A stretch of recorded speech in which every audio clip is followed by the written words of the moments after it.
Hey guys, Dr. Christy Ennis. If you have stiff and painful hips, these 5 exercises today are going to get you feeling a heck of a lot better. All right, this first one really gets all through the joint, and it's called CARS for short.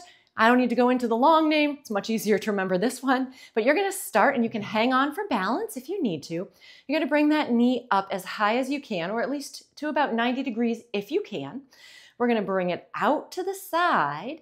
From there, you're going to rotate that bottom leg up a little bit as I'm bringing it back and back around. So you start nice and slow, out, add that rotation, literally, right, getting all those movements. Once you do about 5 or so in that direction, you can reverse it. So I'm going to internally rotate and then bring it around, and you should feel that everywhere. And of course, do this on both sides. If you need a little bit of extra mobility, you're feeling really tight, this is where the Derma Edge comes in hand. You can use this during this, before or after, just to get blood flow going, get things feeling a little bit better. This next one, and I'll link that for you guys, you can do in bed or on the ground. You're gonna bring your heels together and your toes open. That starts to open up that hip space a little bit. It feels really good if you've got any hip problems, which I do. So you're gonna lift that butt up. We're working on strengthening here, but also opening up those hip flexors and opening up those hip rotators. If you can, you're gonna tuck that tailbone. It's not necessary though if it doesn't feel good. This is all about feeling good. You're gonna lift up as high as you can without arching through any part of your body or using your neck, just until you feel a nice opening and those glutes engage in about 10 to 15 of these. Next one is the clamshell, a classic. You're going to be on your side for this one, rolled all the way forward on your hip. You're going to bring those legs back so that you're in a nice straight line. You should see your toes and your hips your toes and a little bit of your leg, not your whole hip. You're going to bend those knees without moving those legs forward. That's the tricky part, one of the tricky parts. Feet stay glued together, and you're going to lift that top knee up without rolling backwards.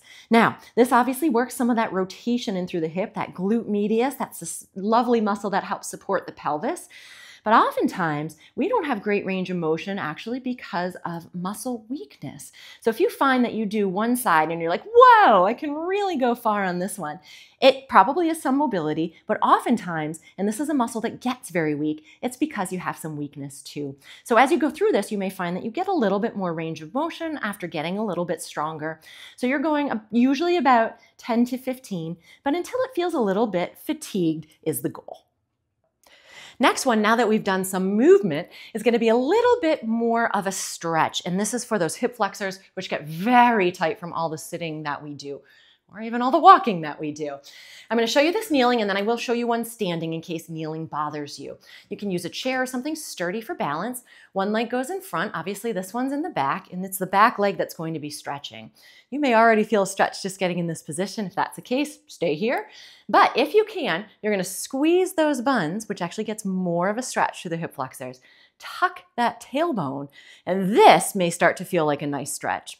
If it's still not quite enough, you're going to keep that tuck there and bring that pelvis forward. And if you have been static, in other words, not moving very much, you want to start with a rock for this one, right? That little squeeze, tuck, and rock. If you've done those other ones first, which is exactly why I planned them that way, go ahead and you can hold this for about 3 to 5 breaths, and then make sure, of course, you get the other side. Kneeling is bothersome, go ahead and stand on up. Same concept, one foot's gonna go in front and one will go in back, so you're in that stride position.